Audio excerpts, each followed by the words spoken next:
third episode of the Lonely Stoner podcast. What a time to be alive. We're not stopping. We're not stopping until we blow off the content.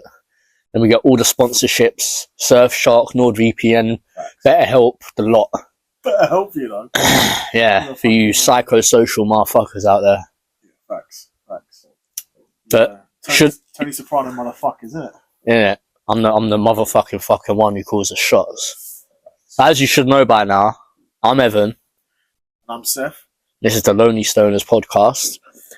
As is procedural for this podcast, we have a spliff in hand, a fat spliff, or baby spliff as some might call them.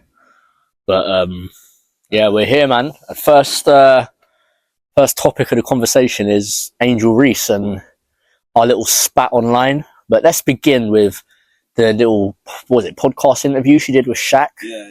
He was moving crazy. Now, I don't think he was moving that crazy. What Shaq was talking about, he's just talking about business at the end of the day. You want to get eyeballs on the sport, and you want to make some money, you need to have some eye candy. Now, the majority of these WNBA bitches are ugly as hell, bro. There's no eye candy there. They're all diet, yeah. Half of them are diets and half of them are too manly. So no one's trying to watch that. So now, every now and again, you're going to get a bad one come through, like Angel Reese. You need to make the most of it. She can't play basketball, but she's got some cheeks. Yeah, she does. So show off them cheeks. We know you can't play basketball, so we're not even worried about that. Show us what we need to see. Because with women these days, they want to be what men are. They want to be men. So to them, even though it would boost their sport massively, viewership, sponsorships, the lot, it would just be good for their sport for that to happen. Yeah. In their minds, they're thinking, oh, we're not going to stoop to that level. We just want to do it how the men do it. Do you know what I mean? Because the women can do what men can do, but little fact of life, they can't do what men can do. And the fact that you or me would probably be able to step onto a WNBA court and have some success. You say this. The best WNBA player would get dropped off 11-0 to the worst player on the worst team of the G League. I would say the worst player on the worst team of all the men's college teams. Oh, really? Yeah. Even down to like Div 4. Damn. They're dropping off WNBA players. Do you reckon? Maybe. I don't reckon. I know that any Timothy Engleton, who's going to be qualifying with his degree in psychology, probably like 6'1" point guard or something, he's dropping off every WNBA player in history 11-zip with swats, dunks, 3-pointers in the face, whatever they want, they're getting it. You know what I mean? Whatever they want, they're getting it. But Shaq, though, going back to Shaq, like, cool. It's not necessarily what he's saying, it's who's saying it, innit? Man's a big, like, 60-year-old man saying this to, what, like a 22-year-old thing? Yeah, that's the craziest part, yeah. I agree with that. That's nuts. Yeah. But if it was someone that Angel Reese was probably attracted to, like, she would have had that. She would have allowed that. Yeah, no, of course, that's how these bitches are, do you know what I mean? Tell me about it, bro. Like, I say one thing and it's sexual assault or it's harassment, but big, like, 6'8" bolo rich man says the exact same thing in this. It's a Riz. Let me say this. I will say this on behalf of the Lonely Stoners podcast. To all you bitches out there, if I was sexually harassing you, you'd know about it. Yeah, you'd more than know about it. Just leave it at that. But yeah, WNBA. Let's go in on the WNBA a little bit. Let's go in. The thing is, Caitlin Clark, she looks like she can play for this level. She's probably their best player, bro. She unlike Angel Reese, she can actually make a jump shot, bro. Angel Reese is getting, like, compared to Shaq when she's not even Rudy Gobert. Yeah, and it's simply off. Nobody will ever watch her play and go, "Whoa, she's a great women's player." Do you know what I mean? No. People just look at the numbers on a basketball reference page and go, "Oh my god, she's the next big thing." This and that. You'll see a tweet saying, "Angel Reese leads all WNBA rookies ever in rebound." Yeah, and then they'll be like, "Oh, she must be good." No, bro. Sorry if you guys can hear the fireworks. It's definitely fireworks, isn't it? We live in London, not fucking Harlem. Yeah, facts. Baltimore. Be more, innit? I'm about to say the exact ends we lived in, but that would have been techie. That would have been another editing. Yeah, facts. Another bit of editing. Even NBA Guru does that. Isn't it? I guess that's when you make so many podcast videos, content. You just know not to do it, innit? Yeah. But he did say he's from South London. Yeah. We knew he was from somewhere in London, obviously. Yeah. That's the man, MMA Guru. He's the GOAT. We've got some clips about him. But no, we should stay on the WNBA though. Because Angel Reese, she's bad. And most of the players, well, not most, all of them are pretty bad. Caitlin Clark is decent. She looks pretty nice. Yeah. She's got a jump shot and has got some range. But even Caitlin Clark gets dropped off by any male basketball player. Don't get it twisted. Caitlin Clark is very good for WNBA level, but couldn't tie the laces of any men's basketball player. Couldn't tie the laces of, like I said, put Caitlin Clark in a 1v1 versus the worst player on the worst college team, and college player dropping her off on 11 zip. But let's talk about our boy who called us out on X. Oh yeah. Broward Stern is his name. What a name it is. What a name. And he's a guy, I'm not even going to go in on him like that, because he's probably one of these guys like us. We've probably got a lot more in common with him than we think. But his basketball knowledge is nada. Yeah. He can't be anyone that tries to defend Angel Reese because they think she's a good basketball player. You're cooked, bro. Mentally, you've got no concept of what good basketball even looks like at that point. Because for someone who can't do anything other than literally catch a ball. Yeah. And if you watch her play, her whole game is missing layups, grabbing the rebound, and then eventually scoring. Yeah. And of course, by proxy of missing so many easy layups and being the closest person to the ball and the basket, she's going to end up with an absurd amount of rebounds. Yeah. If any NBA player wanted to get 20 rebounds a game, they would. If they wanted to. Do you know what I mean? But no NBA player wants to get 20 rebounds a game. No. That just means you're missing their shots. Yeah. Do you know what I mean?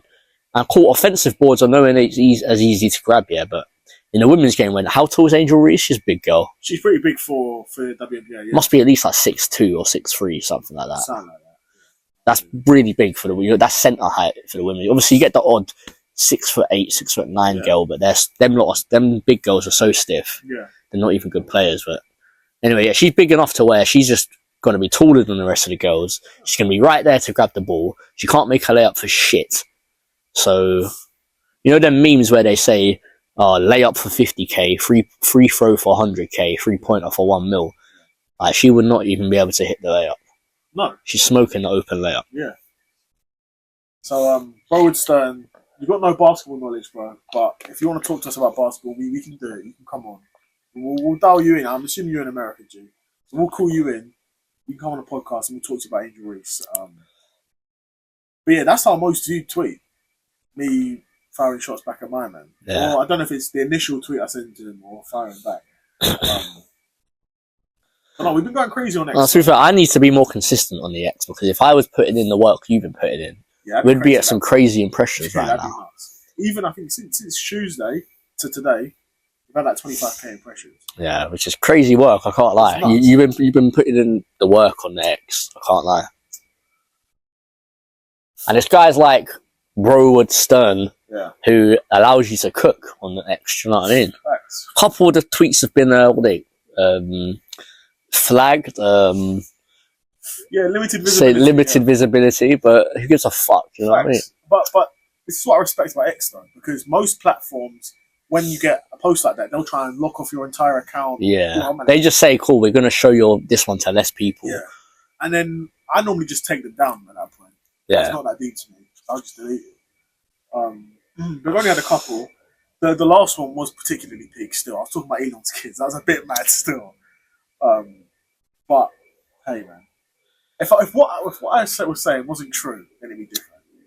What I'm saying is the truth. It's just a hard truth to hear. No, you see, with the Elon thing, I see so many people saying Elon's cool, man. Elon's this, Elon's that. Like Elon Musk is a fucking weirdo. He is definitely a weirdo. He's a fucking weirdo. Some of the shit I've read that when the girls are chatting to him and that, like, especially when his missus that he has the tranny kids with, like, missus was just saying some weirdness.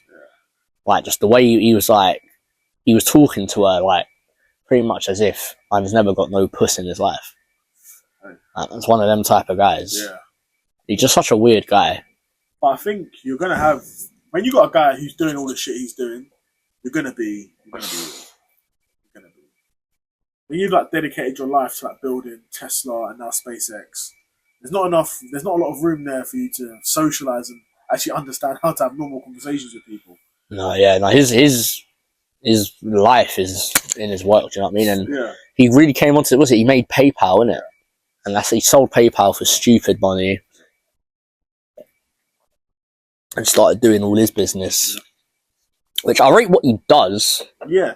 Like SpaceX and Tesla, I rate that. The shit he's doing, bro, like, it's generational stuff, though. Yeah, no, 100%. Like, and the reason why he's essentially not even like a businessman anymore, he's kind of like trying to work with Trump and the government and that, you know what I mean? He's kind of like going to probably lead in their NASA department, or basically being like a consultant for them, man, like telling them, man, what to do. Yeah. Because he's really kind of the leading guy on all this shit. Exactly. And some of the shit his rockets can do is actually quite crazy, to be honest. And space exploration and space shit is, I guess, is kind of useless to the government. Like, they don't really see, because they haven't they don't even go out to space anymore. They have guys in space. Yeah. They don't really go out like that anymore. No, I mean, it was always a pretty rare thing, just because it's better to do, innit? But I feel like they kind of did it for achievement. Did what they did for achievement. Yeah. And then basically said, we can chill in the atmosphere. We don't need to do nothing else. Yeah. Just to a point where it's like an interstellar, innit? And, you know, there's nowhere else to live, so we have to find another planet. Oh. Well, Michael Caine's all like telling you, they're lying to your face. At that point, you have to put a hit on him, innit? He put a hit on himself. And back. He died, he was always going to die. Yeah, we'll cap off the Elon bit there. He's even with X, what he's done as well. I've never really using Twitter before. A bit, but not really. Yeah, I feel like X it's worse in some ways, but it's kind of better in that there's more freedom on there. Do you know what I mean? But it kind of allows more shit to be on there. Do you know what I mean? And more like, when I mean shit, I mean like a lot of like brain rot videos, a lot of like porn is cool, innit? Whatever, but I don't want to be seeing when I go on my feed, every other post is porn. I get it. Man's looking at shit on there, but like, I don't want that to be. I want to watch mad stuff. Like, I want to watch I want to see drama. I want to see all this on X. You know what I mean? On the Lonely Stoners Pod X account, it's mostly just fucking Lakers stuff at this point. No, I get it. There's a lot of basketball stuff on our thing, but on my burner accounts, obviously I've got burner accounts just for porn, innit? Yeah, no, I hear that. But the account that we use, Lonely Stoner Pod, that's basically what I use for X now. Yeah. When I'm on X, that's what I'm on. No, I hear that. It's a good. It's good. You know what I mean? I don't know, 1.3k posts. Mashing crazy works on it. One of the days I post like 180 times. Well, you must have been on there like all day. Pretty much, bro. When I was like this past like week at work, I've done literally nothing. You just there like tweeting. I've got my laptop on, I'm just hitting. But you got X on the laptop? No, I've got it on my phone. Oh yeah, it's calm. No, the last since Elon's taken over X, I've been on it way more than ever though. I will say that. Yeah. Never really on it like that. Yeah. 1.3k posts is mad though. Yeah. And how long? So this is the third episode? Third episode, yeah. So 3 weeks. Yeah. Or even 2 weeks, because from episode... Did we have... We might not have had the account on episode 1. Yeah. No, I think you made before episode 1. So probably like 2.5 weeks. Yeah. Which is mad, yeah. The thing is, I see other accounts on there with like 14k posts, 30k posts. I think you're going to get there in this rate, yeah. Get there in 6 months, 5 months. That's another good thing about X though. They don't penalise that type of thing. Yeah, you can post as much as you want. Literally. Which is what I like. Is there a character limit? There would be. Now we've got premium. Yeah, there isn't. There's no character limit. No, you can just keep going. So you could type thousands of letters in. You saw my tweet about the Lakers dream roster? Yeah. But you could do that on prior to it though. That wasn't that long of a tweet. It would have been over the limit. Not by What would have been much. like 120 characters. And I even kind of. Yeah, we don't have a limit now. It's good though. Thousands, yeah, up to 1,000 characters. You start writing about how you can fix the wizards, and then it can't be fixed. Like, chemicals. Make me GM. I'll make the most of some of those draft picks. What draft picks? No, we got draft picks. Got some picks. Yeah, we got picks. I mean, we got most of our own picks. Yeah. A lot of teams can't even say they got their own picks. Because they're just clowns, man. Just desperate brothers. Like. Facts, that. Imagine drafting Jalen Hood-Schifino over Brandon Podziemski. Imagine doing that. Nuts. You got Brandon Podziemski in his last game. I think he got, again, a near triple-double. Like 11, 13 points, 9 rebounds, 8 assists. That's really good, to be fair. Bro, he was the 19th. He was available, bro. Jalen Hood-Schifino gives us absolutely nothing. But you see the draft. The draft is what they call it's a lottery. Do you know what I mean? Like, not even in the sense that it's a lottery of what pick you get. It's a lottery of whether your player is going to be good or not. It just never seems to be like a consistent sort of criteria. I'll say this. Majority, I think I saw a stat. It was like 30 or 40 of the players that have been drafted since like 2020 aren't even playing basketball anymore. Yeah. There you go. They're not even signed a pro contract. That's since 2020. So they would have had rookie deals and finished. No team signed them. But that's, in my opinion, that's because first round picks or of all players drafted. Oh, okay. All players drafted. But to me, that's like that shows how bad the NBA scouting is. Yeah. No, it's the NBA scouting has never been. You know what it is, because they love like the vertical, the running numbers. They love all of that stuff. Yeah. And then, but a lot of them aren't good with the eye test, you know what I mean? A lot of them aren't good with watching a player play a game. Fuck the stats. Yeah. Watch him and see if you think he can work with the players you got. Exactly. And if he's got skills that can be improved. What guys always forgetting with drafts, you're never going to, unless you've got a top 5 pick and you're willing to give this guy the keys, you're never going to get really a guy who's got a full package day one in the NBA. Mm. And that should be the case for most players drafted. And that's not something that shouldn't make you want to draft a guy, because you're an NBA team with hella coaches, hella facilities. If you've got a guy who's great passer, great defender, he can't shoot threes. You've got a shooting machine. You can have him in the gym every day, putting up hundreds of 3 points every day. Yeah, a lot of teams act like they ain't a big NBA team and they can't improve that aside of someone's game. They've got whole coaching staffs. Yeah, exactly.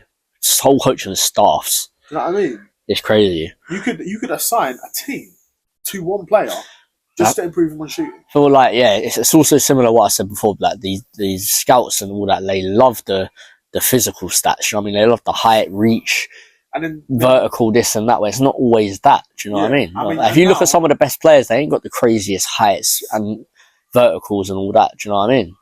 And you look at a lot of the top players now, well, of course, they're all way different players than what they were when they came into the league. Yeah. Like, I think with Jason Tatum, remember what Jason Tatum's body looked like then to how it looks now? Way different.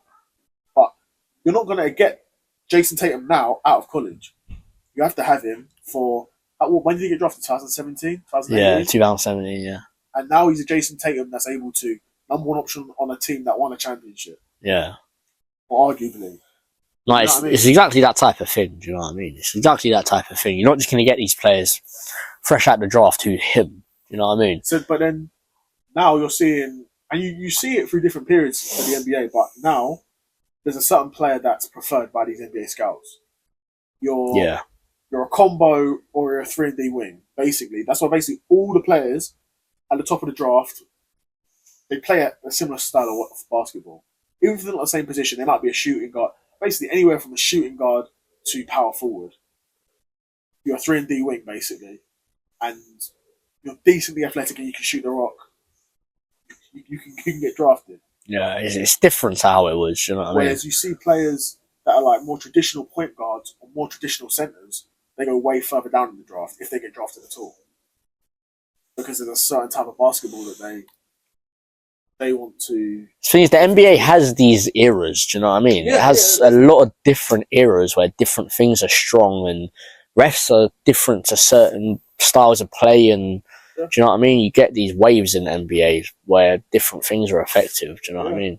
See, the shooting is the shooting. Do you know what I mean? Everyone pretty much. If pretty much you need to be shooting these days, like you need to be really special if you can't shoot. You need to be really special if you can't shoot. If you're a centre, depending on your roster lineup, you can get away with not shooting. Yeah, but again, that's heavily dependent on the roster lineup because you need good defenders, big guys who can also shoot. You know what I mean? Which is rare. And also the centre needs to be great defensively. Goes without saying. Yeah, 100%. Yeah. Like, for example, the Jazz had some success with Rudy Gobert there at the centre. They had like good shooters around him at the Jazz. Do you know what I mean? Yeah. And superstar players who can handle the rock. Exactly. You're a superstar player who his game, the Donovan Mitchell's game by itself makes up with the lack of spacing you get from Rudy Gobert. Yeah. Because he's so dangerous. When he gets hot, he's drawing a double team anyway. Yeah, exactly. But for some reason, NBA owners aren't trying to give us GM jobs. You can clearly do it. How many times on my league did I end up with like every single lottery pick? Obviously, that would never happen, but I could cook. But are you getting to Division 3 postseason, getting bounced every year? College basketball game. You got the college basketball game. Not the NCAA one. Oh, the old school one. No, the one that I've got on my PC, the like a FM. Oh, yeah. Free basketball. Yeah. Putting young boys in good positions, isn't it? That's the name of the. No Diddy. Facts. Yeah, but like any college though, you go through years of bad recruiting and your team's bad and you're good again. But I mean, there's a few guys in college basketball that can cook, but we don't need to go over. I'm not going to go over anyone that I've talked about previously. There's one player that is particularly interesting to me. We'll talk about it. Is a player called Matthew Morrell. Right, so this guy's been in college for a while now. I think he reclassified one of the years. So overall, he's been in college like 5 years. So he has to whatever. He's finishing college this year. Right? How old is he? Like 23 then? 23, yeah. Yeah, 23. And this guy's a bucket getter, right? He's a shooting guard, plays for Ole Miss, and like I said, he's a bucket getter, volume scorer, good 3-point shooter. But he's rated really low on mocks. Like he's looking like he probably won't even get drafted, right? But offensively, he's probably one of the better players in college basketball. But because he's not really evolved his game since he's been at college, he's still for the most part, he's a volume scorer. He's not crazy efficient to the point where, he's at that next level. He's the type of player where if you're not going to give him the keys to your franchise, it's just not going to work. Because what are you going to do? Play him 3 minutes a game and shoot one shot? Yeah, it's not. You're not going to get his game. No. In that sort of time. So even if he gets drafted like the 55th pick, but no point. But he's rated really low for some reason. Or I don't know the reason. It's because he's old and he's probably not a great defender and he's a bit streaky offensively. And also the age, a lot of teams would be like. Well. But you know who he reminds me of? He's not as good of an athlete, but he reminds me of Jalen Green, right? Where he's basically not improved since he's come into the league. From day one, he was a volume scorer who, to be fair, shoots at a decent efficiency, but he's not really progressed to anything more than that since he's joined the league. At one point, when he first joined the league, I'm thinking this guy's ceiling is like Devin Booker, like he can be one of the more elite scorers in the league. If he adds, a bit more to his game, but he hasn't really done so. And he's like the best case scenario for a guy like Matthew Morrell. Obviously, worst case is you don't get drafted and just work a 9 to 5, isn't it? But the thing is, that's very possible. Like if he could join the league, the team gives him the keys and he becomes like an all-star in it. Yeah. But then it's also that he never gets drafted. He goes on to work a job and just becomes a nobody. Yeah. You know what I mean? That happens in basketball. Yeah. Think about how bad of a player is getting drafted in like the top 5, top 10 these days. Players that could be out of the league in a couple of years. And then players that in the second round end up becoming all-stars, you know what I mean? So it really wouldn't surprise me if there were players that didn't even get drafted, never play in the league, never go on to play pro basketball, just get a job that really could have been all-star level guys, you know what I mean? That definitely happens in basketball. It really depends, like if a scout decides you got potential, then all of a sudden you become that pretty much. You know what I mean? Like, it's really for me, the way I see it is you have to see them, just watch them play and make your own mind up about them. That's it. I think you can use the numbers to maybe narrow it down. Yeah. Once you've got like a pool, a number of guys that you're looking at that are in a certain position that fit your team needs, then you start watching them. And you're like, okay, this guy has got this to his game. He passes it like this. That suits our team. So we're favouring him. I don't think there's enough of that in the NBA scouting. Do you know what I mean? A lot of it is just looking for the obvious stuff. Oh my God, he's got a 42-inch vertical. He must be good. You know what I mean? Or he shot 48% from 3 in college. He must be good. But it's just not the case. You know what I mean? And even like look at a brother like James Wiseman.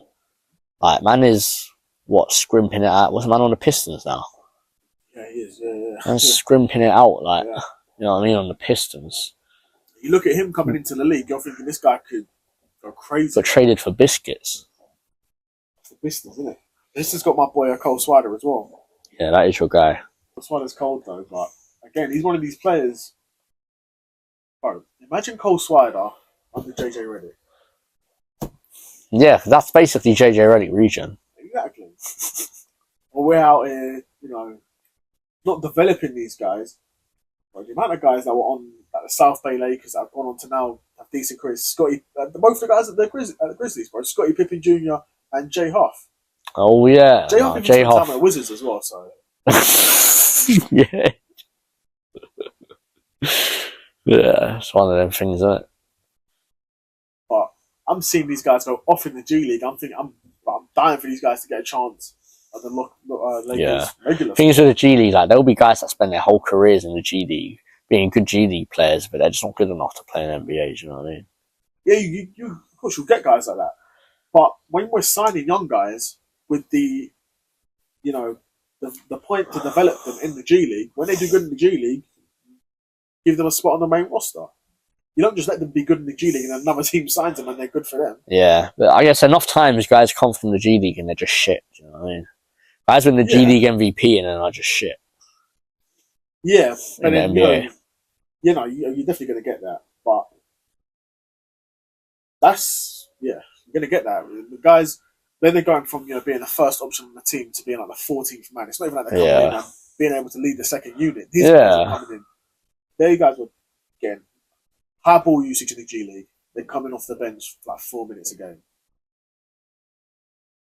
But in the same way, like, how are you going to do anything in 4 minutes a game?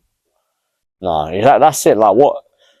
Like, you just can start being mad greedy and start jacking shots up to try to prove yourself. Do you know what I mean? Playing how the coach doesn't want you to play. Yeah. And it's hard. It's hard when you get in that type of time. Do you know what I mean? But then it's like they always say in basketball. Defense keeps you on the court. You're just a hound on defense, and you'll get more minutes naturally. Yeah. Steals, grabbing boards. If you're basically like Lonnie Walker. You're a guy who you want on a 4-year, $20 million deal. Damn right, he's 25, bro. 25, he gets drafted by the San Antonio Spurs. He's a young player, develops himself there. Yeah, I remember when he was on the Sperms. Yeah, good defender, good athlete, decent scorer, not an amazing shooter. He comes to the Lakers, has a pretty good shooting season. I'm thinking, because I remember when we signed him, I'm thinking, why are we signing Lonnie Walker? He can't even shoot that well. Then he comes and he starts shooting well. And we don't even re-sign him. That's one of them things, isn't it? You know what I mean? Is it? The guy just gets... I mean, NBA is super weird, right? Like, certain players just... Even though you think, they should get signed, like, why wouldn't they? Yeah. They just don't, you know what I mean? I always assume there must be something behind the scenes. I'll tell you why they don't get signed. Because you've got guys like Jalen Hood-Schifino, Max Christie, and Bronny taking up roster spots. That's why guys like It's a decision at the end of the day. Do you know what I mean? It's not like they just spawned in there. No, of course. Yeah, it's always down to decisions. But you had a player who's available who, I think when he was at the Lakers, gave us 11 points a game. You could have signed for cheaper than a guy Max Christie's giving us 2 points a game. Yeah. I said, yeah, like that's just a logical decision to make. No, that's not a logical decision to make. But these NBA staff guys are dumb. Do you know what I mean? Yeah. You do see it a lot. Well, really, they're giving guys contracts based off what they could do, not what they have done. Yeah, of course. Yeah, that's a rookie, isn't it? I wouldn't be. I would be signing rookies, but like I said before, it's what the scouts decided they're gonna be. Do you know what I mean? Yeah. That's what they become. That's what their value is. But we have to trade Max Christie. Yeah, no, he's been like a prospect for like 2 years now. Yeah, but you trade him and he'll just become good. Like that's fine. If that frees up the roster spot for someone that makes our team better, I'd rather have that. Yeah. As long as he doesn't score against us, but no? That makes it alright. Yeah. Max Christie, well, they're saying now that we're not going to do Jalen Hood-Schifino's team option, we should put him in a trade package with D'Lo. But for a certain team, that's a good package because that's 20 mil in expiring contracts. So once that contract's up, that frees up cap room for you. Yeah, of course. Exactly, because teams don't mind trading for an expiring contract. You know what I mean? Especially when it's someone who, you might get like an expiring contract that's, and obviously maybe not a great contract, but it's expiring and then you give up some stuff. Yeah. You know what I mean? You might give a couple socks, a pair of apples. You know what I mean? Well, you saw on my tweet for Lakers, Dream Lakers roster. I'll get into that. But you're seeing, I'm not even signing big superstars like that. So what I did was my point guard was Alex Caruso. He's a free agent this season. 3 years, 45 mil we give him. Shooting guard Reeves, LeBron small forward, Rui at the 4, AD at the 5. Then on the bench we had Lonnie Walker on a 4-year, 20 mil deal, 5 mil a year. That's what he's worth. Vanderbilt, Christian Wood, and someone else. What the fuck? And then draft picks, Peyton Sanford from University of Iowa. I talked about him before as well. Bucket, smooth stroke, pause, nice 3-point shooter. He actually went to the combine last year for the draft, but physically was really poor. Drafted him in the second round. Okay, first thing we're doing, we're getting you in the weight room, bro. We know that's one of your weaknesses. We're not going to be like, oh, he's weak, we're not going to draft him. Yeah. Right? He's a bucket getter, 3-point scorer, which every team needs, but he's not a great athlete. Okay, draft him. Let's put him with, some of LeBron's personal trainers. Let's make him a great athlete. That'll be one of the second round picks. And the other one, Taman Lipsey, who I also talked about from Iowa State, point guard, undersized, he's like 6'1". But if you see him play, like he's quite muscular. 6'1". But you look at Brunson, how tall is he? He must be about that tall. Yeah. So you know what I mean? Brunson, but yeah. No, Brunson is different. Yeah. Brunson is fucking cold. But Taylor Lipsey's 6'1", gave Iowa State 13, 5 and 5 as their point guard. 5 rebounds, 5 assists, and was giving them about 3 steals a game. Really, he's a hound on defense still. He's a dog on defense. And again, he's a guard like Podziemski who can positively affect the game without the ball in your hands, which is what you need when you're playing with LeBron. There's not many point guards can actually play with LeBron. No, of course. Really? On my Lakers dream roster, I could have even slapped LeBron at the point guard. We won a championship with LeBron basically playing point guard for us. Yeah. We had like LeBron, who was it? Bruce Brown, KCP, AD, and Dwight Howard. That won a ring. I remember watching that. We had one though, but LeBron was a point. I remember watching that bubble playoffs. Yeah. Because it was lockdown and And I bought NBA 2K20, and then that just super got me into basketball. When are we rising up the big 1-2 punch though? Nah, 2K is my career is dead to me on 2K. Yeah, it's always been pretty dead to me still. There was a point where I got my guy to 99 rated on my career. Like, yeah, I was 99 rated. Like, that was the peak. And the thing is, even then, I was still getting smoked like crazy online.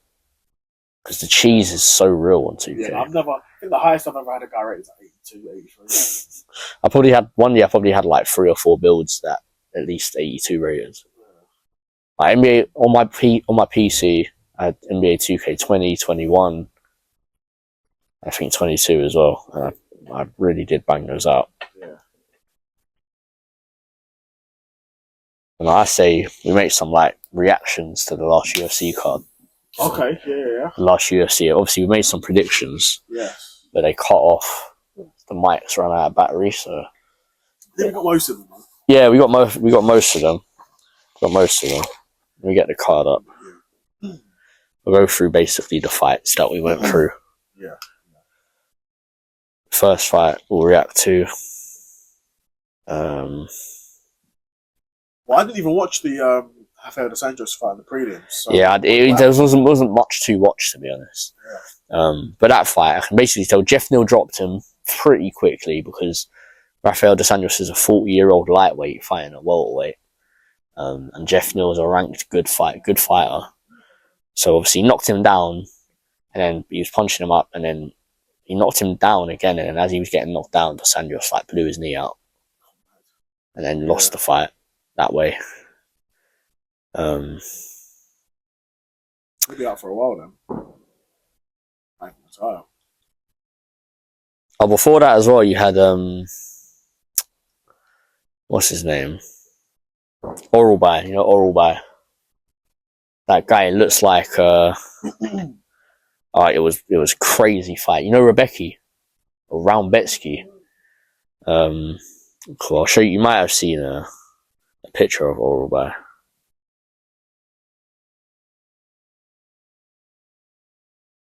My man. Oh yeah. Yeah. So he had a fight. Yeah. With Rebecki, who's like a Polish guy.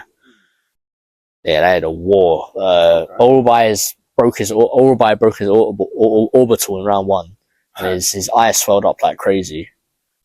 And then he cut Rebecki badly in round 2. Punched him up in round 2. Then in the 3rd round, he got punched up again. But they exchanged knockdowns. They were all bloody. Wow. It was crazy. It was a crazy fight. But yeah, Rebecki won as deserved. Yeah, and moving on from that, Shower Bullet got his crazy knockout. I was really, because obviously in the UK you don't get UFC cards on at good times, innit? But this one was on at a good time, so I was watching that one live. But yeah, that was a crazy knockout. Yeah, that was nuts. Because it was like a semi-close fight up to that point. You know what I mean? Like the first round, I thought Petrosian won. Landed a lot of leg kicks. He was doing good work with the kick. Sharaputin wasn't connecting with too much. He did land some work too, but I thought Petrosian was way more active. In the second round, I think Sharaputin was doing a lot better. He's landed more of his combinations. And then he just came with that. Span, missed the back fist, span again, landed it, put him out. You know what I mean? And he walked off, and the guy was done. It was a crazy knockout. Like, he was sent to the shadow realm. I think he should fight someone either like maybe 14th, 15th, or just outside the rankings. I'm not sure who a middleweight just outside the ranking. Yeah. He's ranked. What is he ranked now? 13? Oh, is he ranked? I'm sure he is now. Let me have a look at the UFC rankings. Well, he's ranked at middleweight. I have a feeling. Oh, he is, yeah, 14. Yeah. He's 14. So he could fight Anthony Hernandez, who just beat Michel Pereira. Could fight Jack Hermanson. Yeah, I tweeted out I want to see him fight Jack Hermanson on the Twitter. Said, yeah, the Jack Hermanson is the ultimate top 10 gatekeeper. Yeah.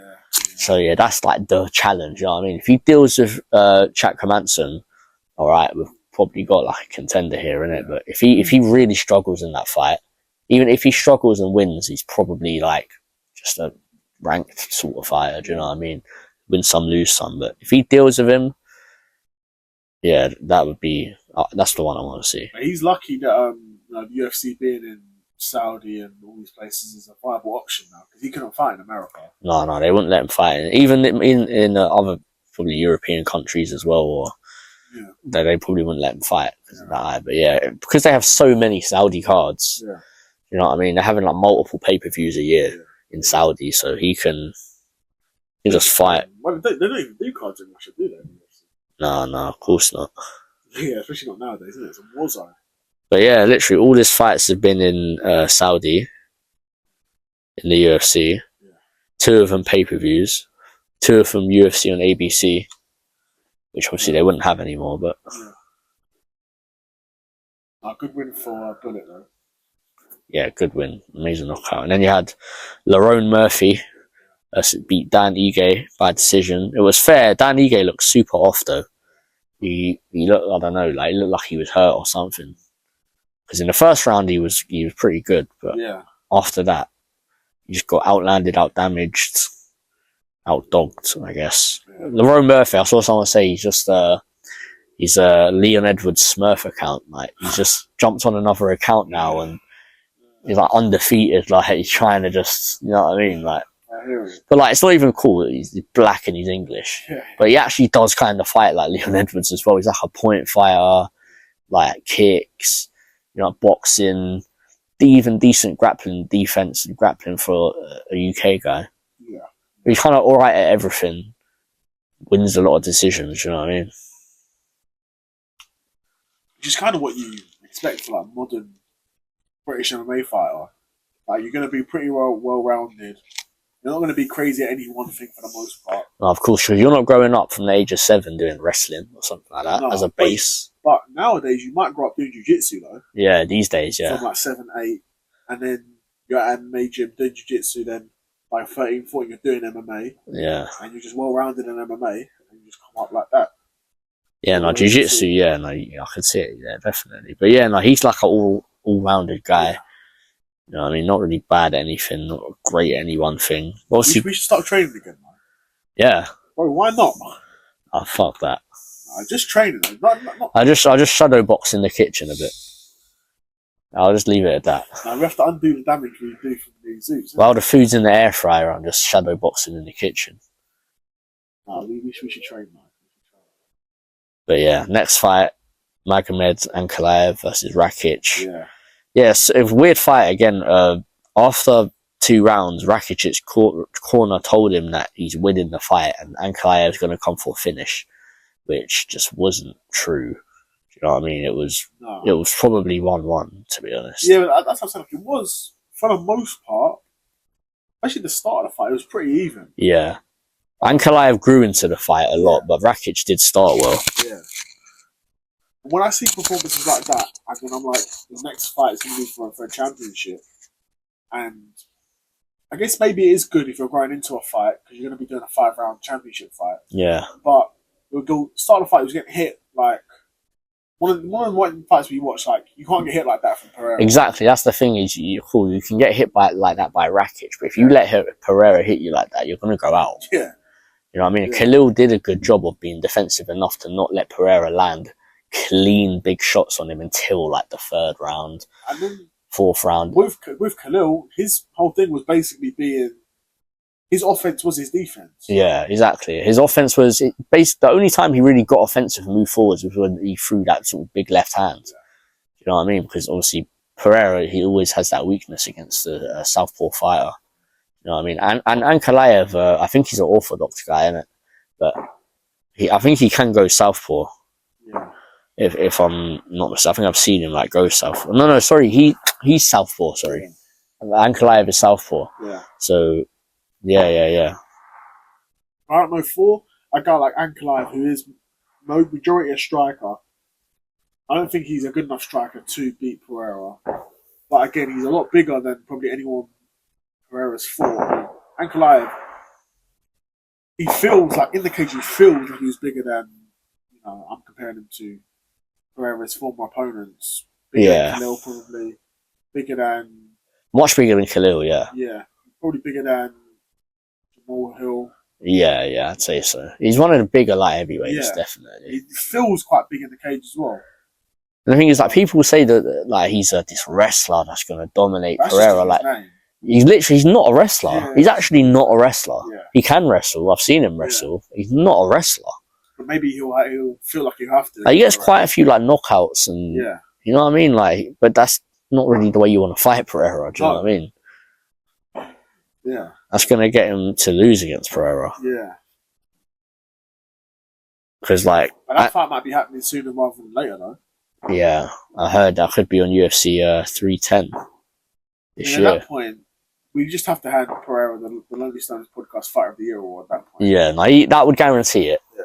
That would guarantee it. I think he's got it anyway. You think? Yeah, in my opinion, yeah. You see, I wouldn't agree with that. Who would you put? Topuria.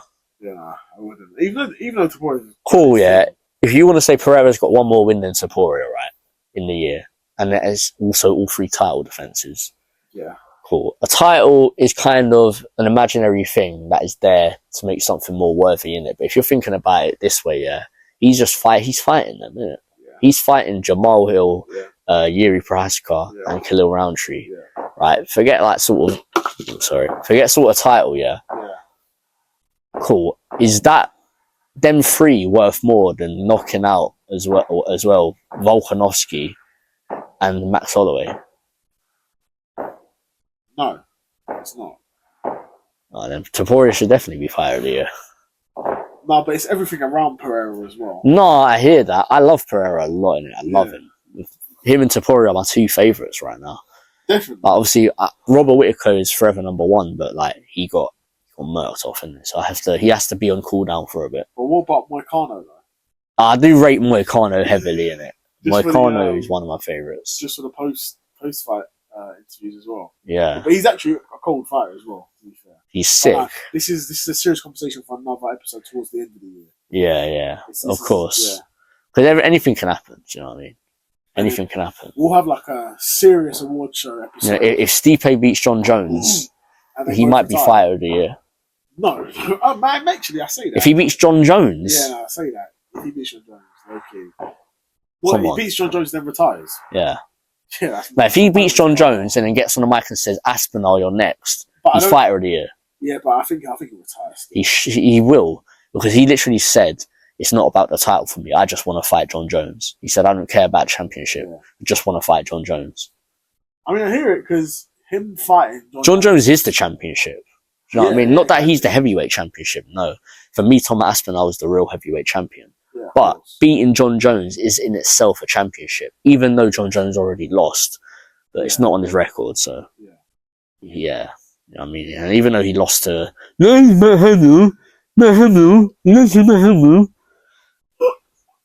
though he lost to him, like, that's not really a loss, is it? He was destroying him. Yeah, he was.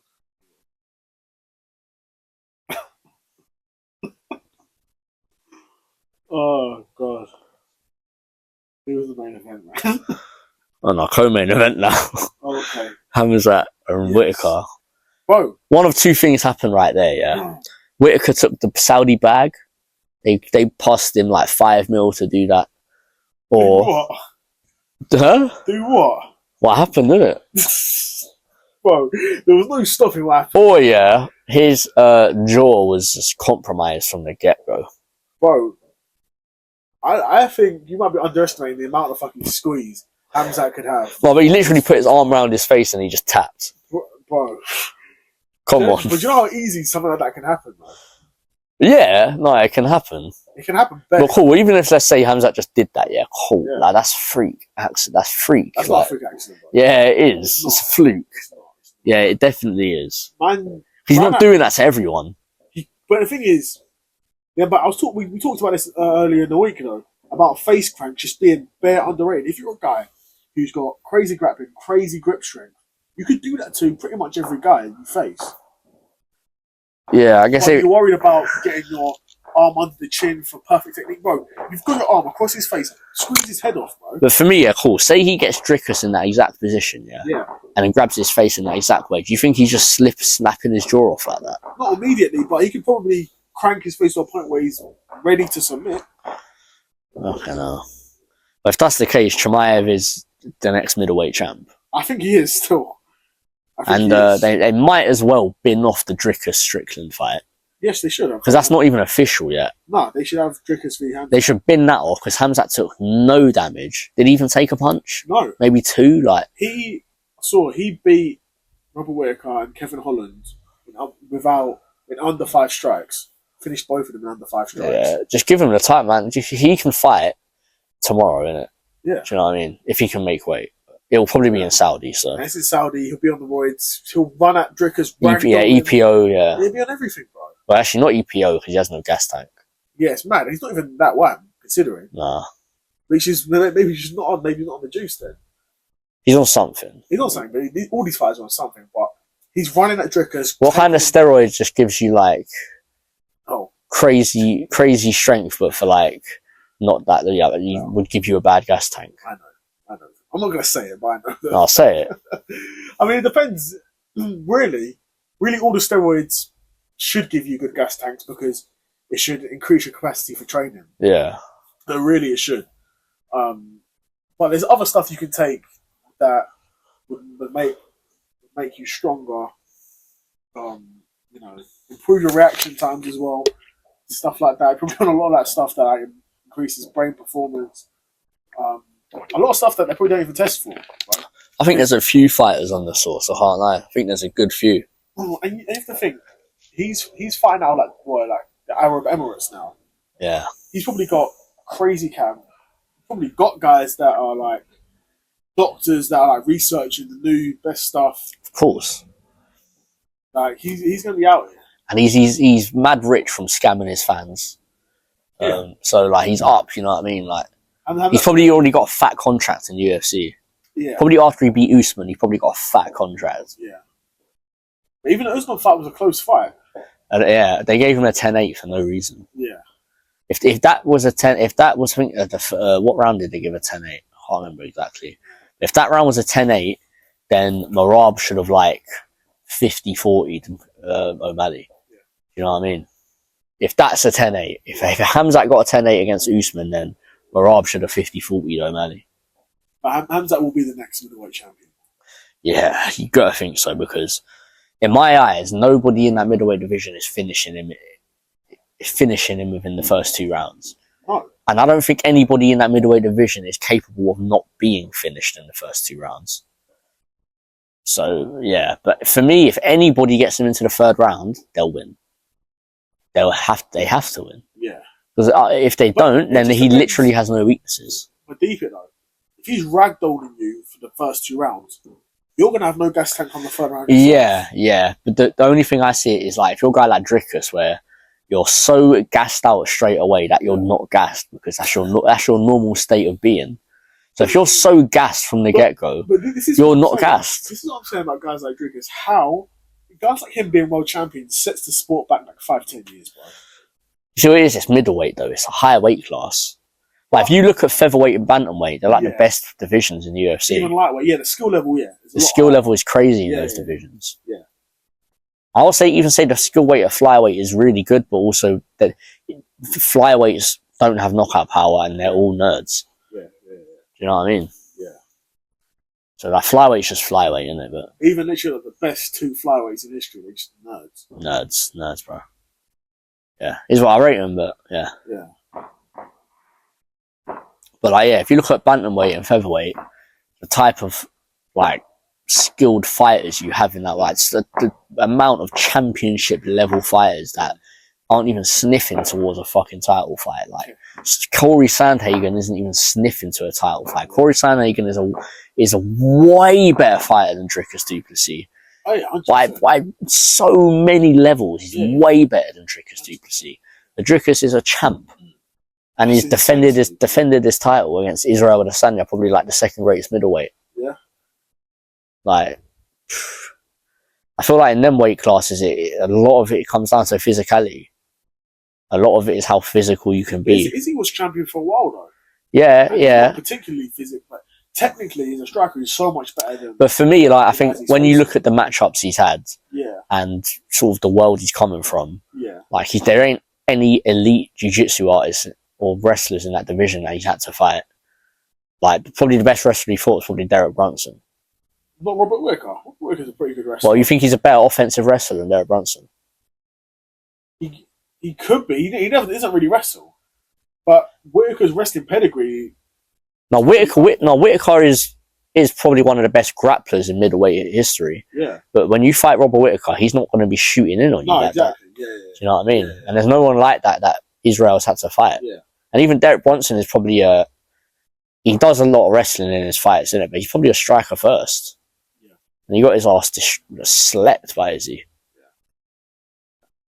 But yeah, you look at the type of the people he's had to fight, the world he's coming from, a really good style for the division he's going in UFC.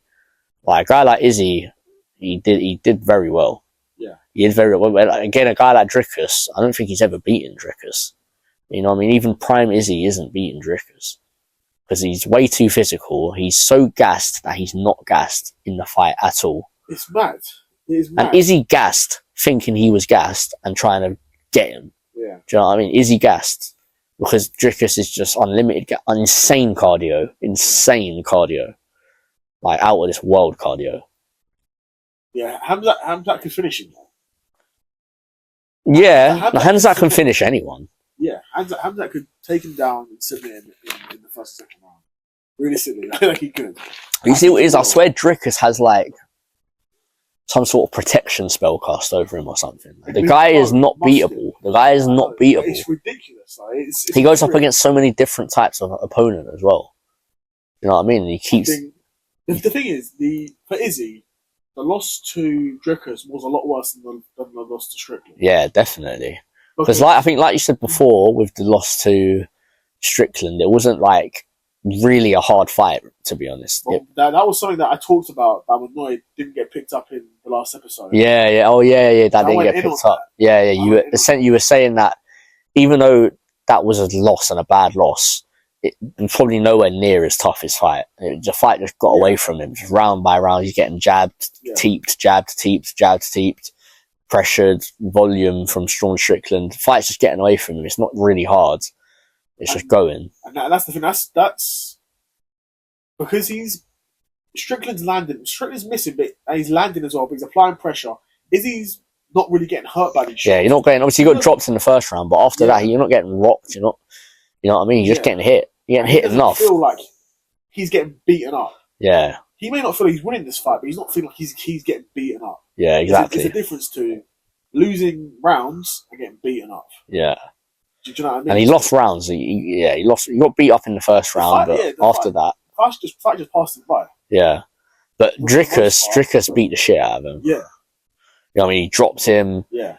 He submitted him. Like, he beat him up badly. For me, in a rematch, I have a lot of faith that Izzy should, because again, we're looking at, for the most part, two strikers. Izzy's a better striker. In terms of the Strickland fight. Yeah. So, when you've got Strickland, he's not going to shoot for takedowns really. Izzy's not going to shoot for takedowns really. Two strikers, who's going to win that fight? Izzy should win it. Yeah, you'd think, yeah. Because Strickland just, again, just like Dricus, bro, a guy like him winning the title just sets the sport back because he's so bad. He's just so bad. You're telling me a guy who fights the way he fights, chin up, checking kicks that aren't even coming, and man's. I feel like what Pereira did to him is basically what everyone should be doing to him. I don't know how everyone who's faced it since he's been on this run hasn't done that to him. But I feel like middleweight is just kind of shit. Right. Middleweight is just kind of shit. I'll be honest. Because even think about, you might think it was a good era when Izzy was champion dominating, yeah? Who the fuck is he beating as champion? Marvin Vettori, Jared Cannonier. Yeah, these guys are okay fighters, you know what I mean? They're okay at best. Like, there's no, like... Like, if we actually had a good era of middleweights, Dricus might be like a top 5 guy. Do you know what I mean? Yeah.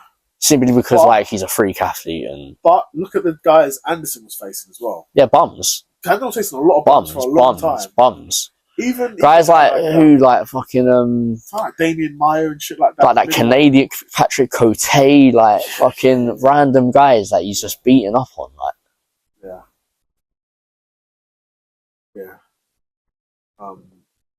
Even a guy like Chael Sonnen gave him problems, and Chael's bad. Yeah, no, Chael. Again, for the era though, he was a good wrestler, and that was an era where you could be a good wrestler and you'd have some success. Really bad as a striker, like really, really bad. Horrible. But the fact you know what, that fight is a lot like how maybe a Izzy and Strickland fight is, where you've got a guy who's just so bad as a striker, but is putting pressure on him, and then sort of grinds him down. But Chael was beating up Anderson a lot more than Strickland. I don't know.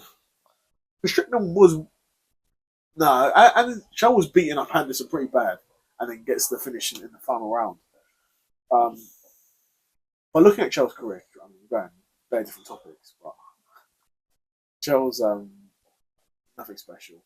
No, he's one of those guys. He beat enough guys. Do you know what I mean? He beat enough guys that he had to, and he's made a lot of money in the sport. Probably did a lot of numbers. Yeah.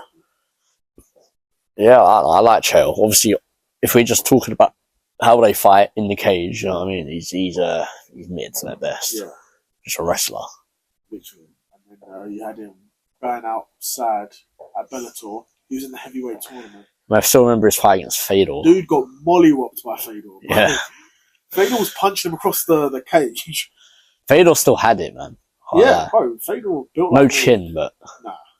Obviously, Chael ain't testing that chin, but at all. No, not at all. But and Fedor is one of those guys. Like, I can't lie, that brother probably didn't even need to train. Like, man, it's just a warrior. I'm looking at his player build. He's just a fucking warrior, bro. Yeah. Just doing this Sambo shit from a kid. Yeah. Just a warrior, you know what I mean? I rate Fedor. No, I do. He's up there for me as well. Because I'll be watching back in the day when I was buying those Pride DVDs from CEX. Watching Fedor fight these fucking giant 7-foot Japanese guys, and he's just knocking them out. Just these, what do they call them? Like, just these showboat sort of fights. These like freak show fights. You know what I mean? Yeah. And every now and again, they'd have the Crow Cops and the fucking like Rampage or whatever, like fighting these sort of guys that went on to become champions in the UFC. But it's mad that Fedor had the amount of success he had with basically like my player build. Yeah, he's like my height as well. Yeah, he's kind of just like a small, pudgy heavyweight. You know what I mean? But he was never like out of shape. Do you know what I mean? I always felt like he was a good athlete. You know what I mean? He didn't look like a good athlete though. Didn't look like a bad athlete.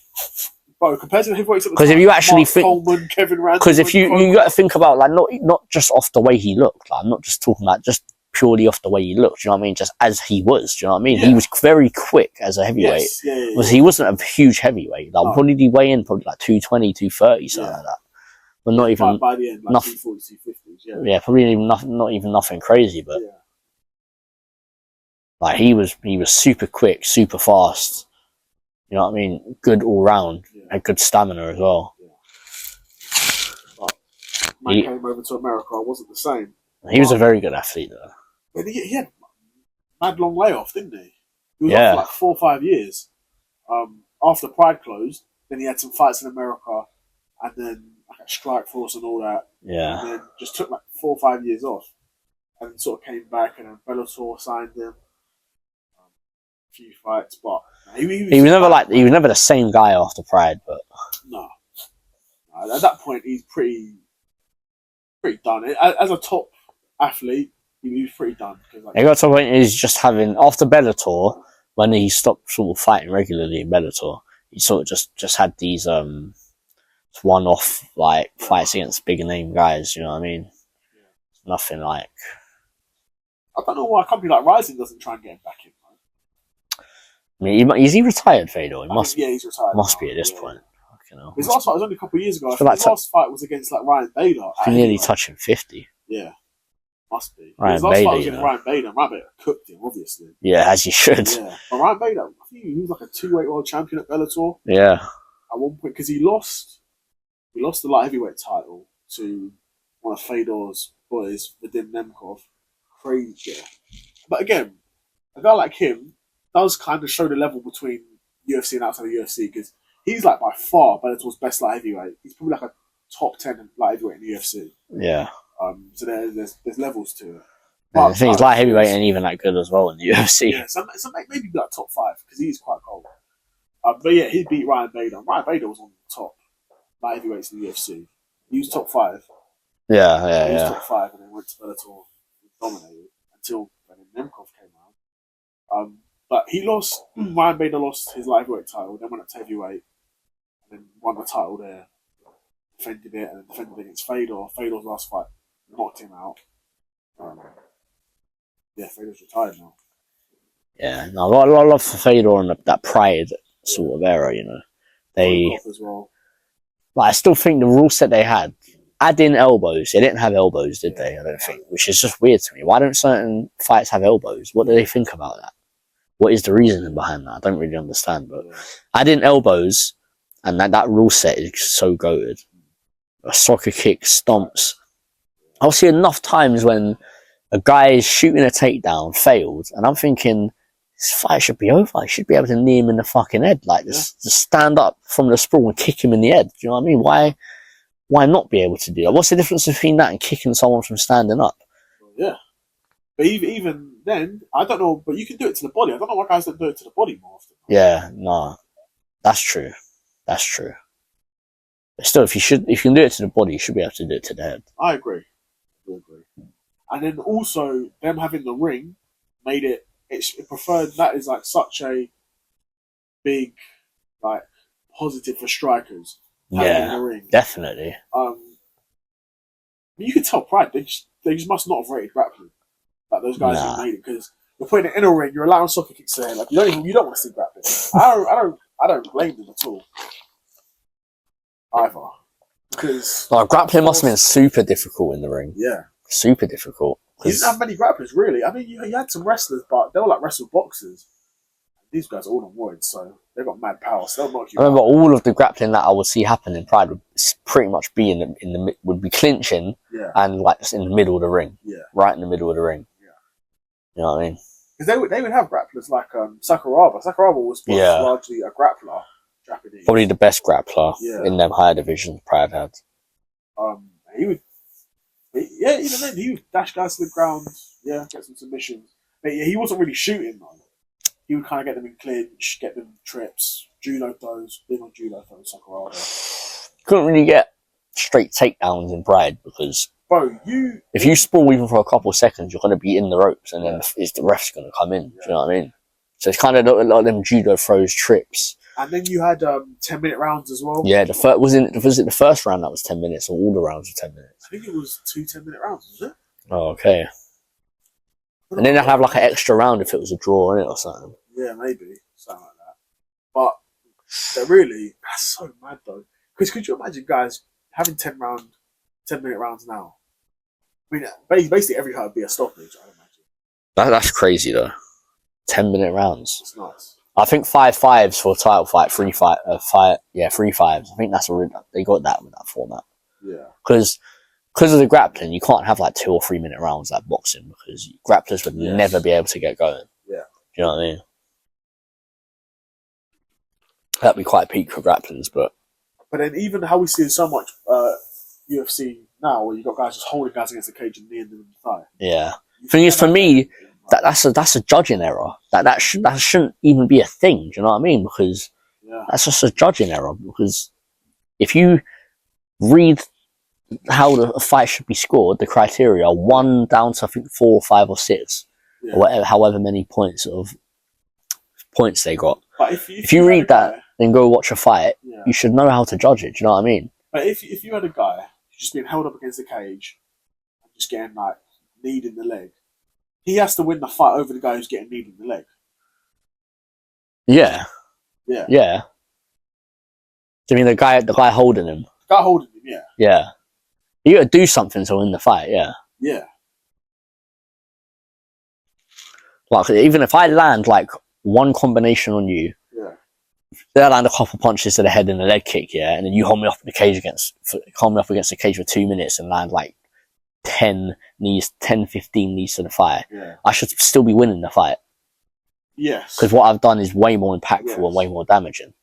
But bro, we may as well start training and just be that guy where we just hold guys down. No, bro, I couldn't do that. Just for the bands, I couldn't do that. Ankle pick guys. Well, what would I even fight at? I mean, not to give too much away, but... Nah, but you can say that. What would you fight at? I mean... Well, what would you, if you like trained, and I said, I want to have a fight. Probably would be 25, to be fair. Nah, you're not that small, bro. But I'll walk at like 140 something, 142. Is it? Okay. Yeah. Then... I think if I'm training regularly and I'm in shape, I'd probably be walking at like 120 something. Yeah. Fair enough. So I'm gonna have to fight atom weight, innit? Yeah, why not, innit? Just go to like them Asian promotions where everyone's so tiny that they have to have like 115-pound division. 1FC, innit? And I'll just mad cut weight for 115 pounds. It's your weight, buddy. That's what I was saying I'd want to do for boxing at like light heavyweight. Just drain myself to 175 and just be disgusting weight, buddy. But you fight 185 in MMA. Yeah, but that would be like you probably wouldn't be cutting really. You might have to cut a couple pounds during fight week. Cut a couple pounds. I'd probably. It depends, innit?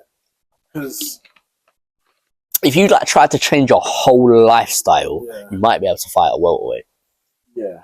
If you like change your entire, if you ate basic as fuck meals every day, like if I change my whole lifestyle and then you were training like 6 days a week, or even if I just and you cut weight like mad, it'd be a mad weight cut. Like you were mad try harding. Yeah. If you're walking at like 190, you know what I mean. But then at that point, I'd be fighting 185. But really, what I'd want to fight is like light heavyweight. Because if at boxing, I'd fight like cruiserweight.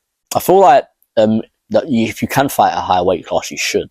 To be fair, I feel like that's always how it is, and it should be. Because why? Why do you say that? Because lower weight classes are more skilled, therefore they're harder to compete in. Yeah. And weight cuts, they don't do you favours. But then you're facing guys who are bigger. Yeah, but for me, skill trumps size and power. If you're skilled enough. Yeah, if you're skilled enough, yes. Yeah.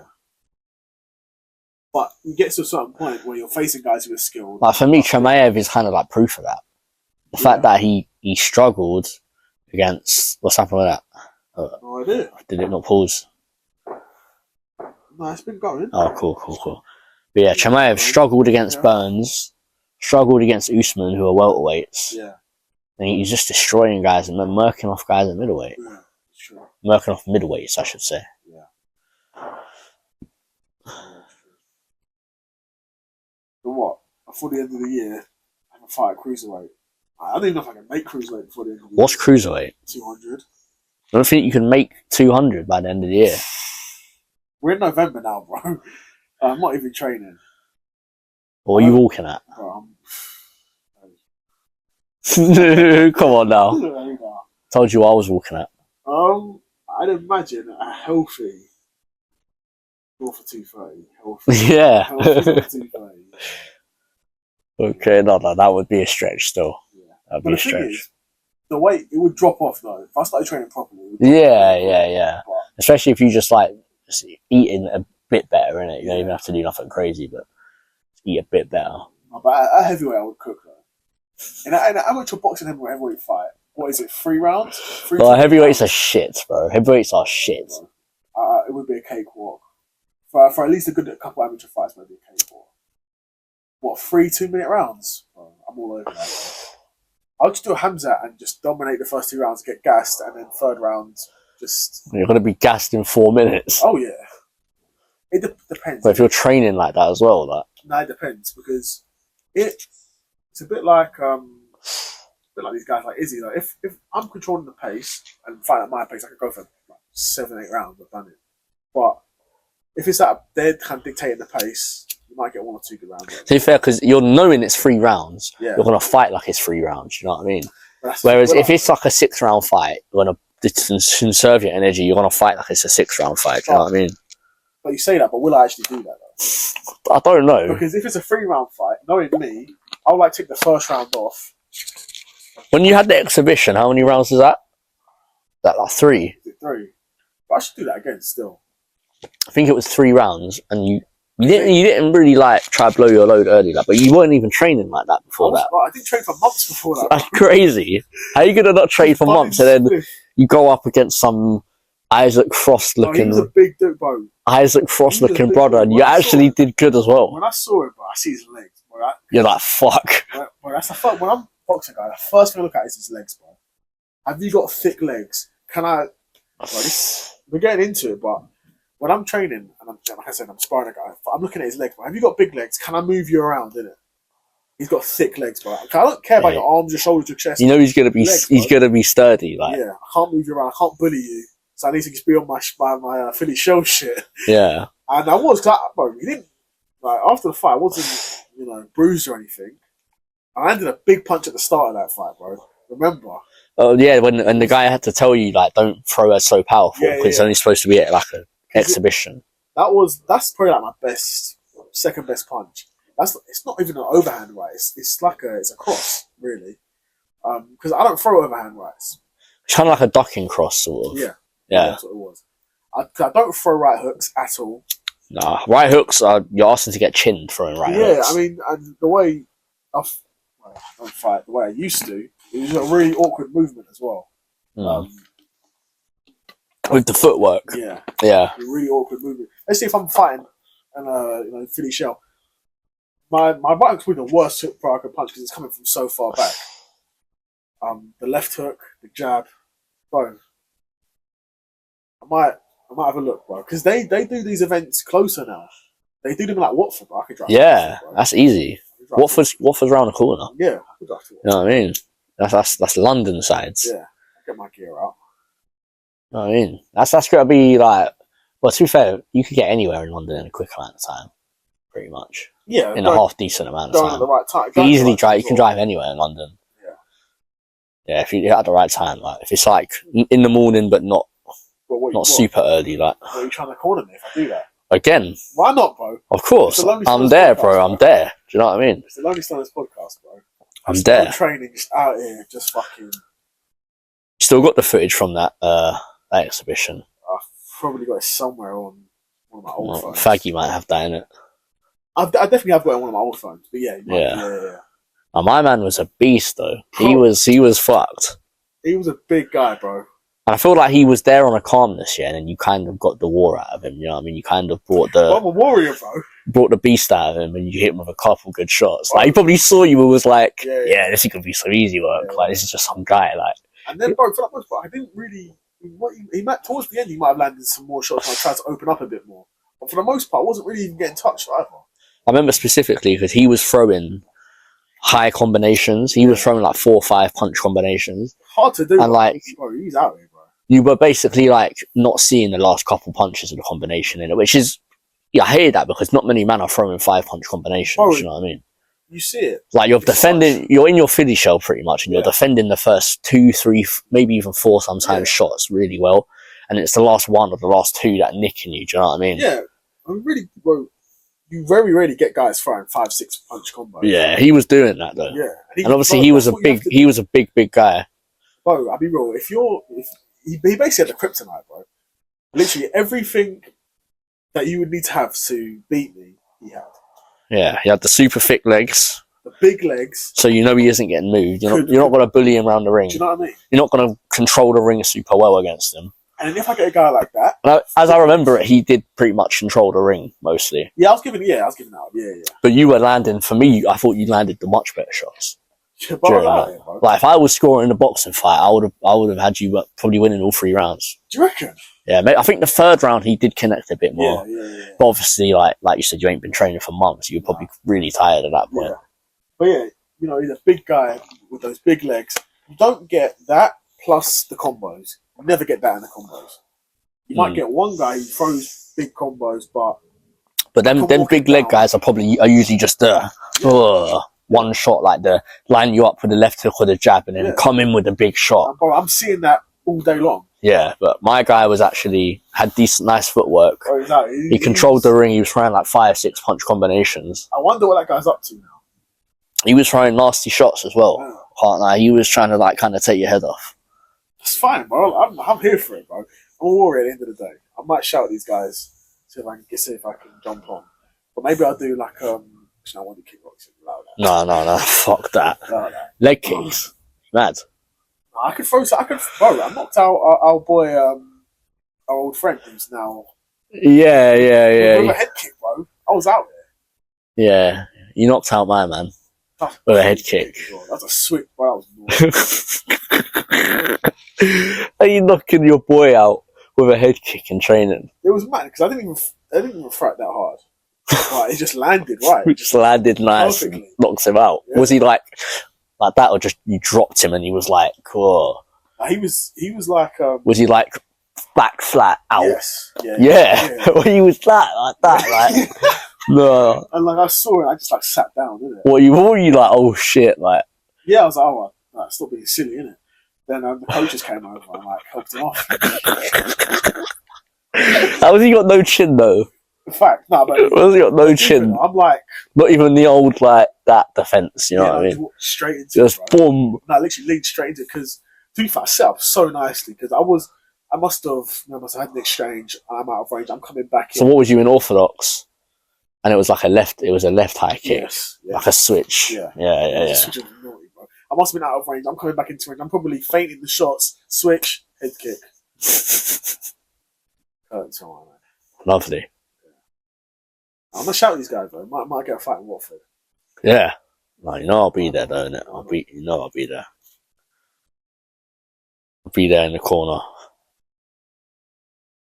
The thing is, when you had that exhibition fight, these lot are probably like properly in the gym and that. My man's probably trying to be having amateur fights. He's probably like trying to. Bro.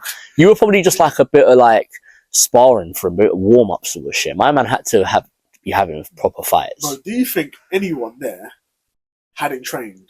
Like no, they were all clearly training. Training guys, even if they weren't at the highest level, they were at least training multiple times. They were training regularly. They trained in months, bro. Yeah, you hadn't trained in months. I remember we were literally sitting outside the gym or whatever. Yeah. And after the fight, and like you were like, yeah, what if I told you I haven't even trained in like 2 months? And I'll be like, what? I was like, what? Yeah. That's crazy because you actually had a very good account of yourself. And the thing is, like, you wouldn't really know whether you were training or not because you don't train for cardio or lose weight or stuff like that. Do you know what I mean? You train the technique and the fighting. Do you know what I mean? Yeah. No, that was a good time. Man. That was a really good time. We didn't even talk about the main event. Oh yeah, the main event, Saporia. Iriaptorio. Yeah. Stand your base, innit? He did stand his base, to be fair. Way more than stood his base. Stand your base. Yeah. Stand your base. Yeah, that's your space, yeah? That poor woman, innit? Oh, carry on. Yeah. She's just trying to like... No, Tafuria, that was a crazy one for Tafuria, though. It's hard because it feels like everyone kind of knew. It was like Tafuria could knock him out, but Holloway doesn't get knocked out. No, Holloway does not get knocked out. And you can say whatever you want for me, like, coming off from lightweight, not in his prime, this and that. For me, this is prime Holloway. Holloway now is not worse than he was in his best ever fight, in his fights against Aldo, and in his fight against whatever you want to say, whoever in it. This is prime Max Holloway. He got his shit clipped by Saporia. Yeah. Like, that was rough. Guys are saying that Tafuria might be a bigger star than McGregor. No way. But we're saying that because we live in the UK. We directly felt the impact of McGregor becoming a superstar. Yeah. Maybe if we were in Spain or in one of these European countries where Ilya's probably even bigger a star than he is in the UK, probably in America, they might, it might be a different conversation. Yeah. But no, even though Tapuria's resume is better than Conor's at featherweight. Yeah, definitely. Because Conor, who did he beat at featherweight? He beat Max Holloway, who was probably like 21 at 22. Yeah. Yeah. And then you're talking about guys like, who was that German guy that you beat? Frank Seaver, yeah. Yeah. Seaver. Man was like borderline top 15 at that point. Like, Frank Seaver might have been like ranked like 12 or 13 when he fought. But like Conor, like the numbers he's sold. Yeah. The pay-per-views he sold. Yeah. He's him and Ronda are like the hugest stars. And John Jones kind of, but John Jones don't even really sell pay-per-views like that. You know what I mean? But Conor's done crazy numbers with the UFC. Yeah. And Topuria, like, he could in it because like his English has gotten so much better in such a short space of time. For me, he's one of the best talkers in the UFC. And obviously, the way he fights, you know what I mean? If you watch him, the way he fights, he's a star. You know what I mean? Yeah. Knocking out Volkanovski and Holloway. And if he's able to beat Islam... I think him facing Islam is a bit too much of a step up still. I think guys are forgetting how big Islam is. Islam's not a small... No, because Islam is like a weight bully at lightweight as well. Do you know what I mean? Not a small lightweight. He's a big fucking guy. But, like, Topuria is really good. This is like Terence Crawford against Canelo. Like technically, Terence Crawford probably is better. And Terence Crawford can bang, like Ilia Topuria can bang. You're facing a guy who's just so much big... A very good fighter and just so much bigger than you as well. But for me, like the way Topuria came up here, he was like a chest rubber, like a hold you down and win the fight sort of fighter, innit? Submit you. So that's what he was before he became this boxer, like not even that long ago. Yeah. So for me, I don't think Islam is going to just bully him like that. Do you know what I mean? For me, Topuria has the power where Islam is not going to be able to be comfortable on the feet at all. Yeah. So Topuria, I think, has a good chance to win that fight. Yeah. And if he is able to win that fight, like he's probably a top 5 of all time. Because that's an absurd win to get. After the 2 wins he's coming off as well. That's a crazy win to get. I would want to see him defend the belt as well. Though. Yeah, of course. Not many guys win the second belt. Obviously, not many guys win the second belt. But then even less of those guys defend the belt as well. Yeah, of course. And you got to think the age he is as well. A lot of these other guys he's like 27. Yeah, a lot of these other guys, when they win their second belt, like they're older, they're later in their career, they're going to retire soon. Topuria's got a lot of fights left in him. He's a young guy. He's not really taken too much damage, but like for me, that fight with Islam, that's what we need, man. Yeah, because Volk doesn't need a straight rematch. Has his fight with Lopez, has it been confirmed? No, that's in the works, though. That's been talked about. For me, that's a good fight to make. If Volk wins that, cool, you've taken out the next guy. Yeah. Get your title shot again. Do you know what I mean? Fair enough. You've gone and beaten the best guy in the division, up and comer. Cool. Like, if Diego Lopez wins, he's the obvious fight. Do you know what I mean? And Islam, he could fight Arman Sarukian, but that's not an obvious fight to make. That might have been confirmed. I don't think that's been booked, no. Bro. The thing is on X, bro, like you see so much shit on X. Yeah, and there's so many graphics, so many fan graphics. I don't think that's been officially confirmed. But Sarukian, it would be the next guy, but again, it's not an obvious fight to make. You know what I mean? If you can make that one, or if you can say, we can make Islam versus Topuria, which I personally like. I want to see it, but I personally wouldn't book it yet because I'd be confident in those two beating their number 1 contenders. Yes. So if they go and beat them, then there's probably really is no one. That fight's bigger, and there probably really is no one left for them to fight in their own weight classes. Crazy.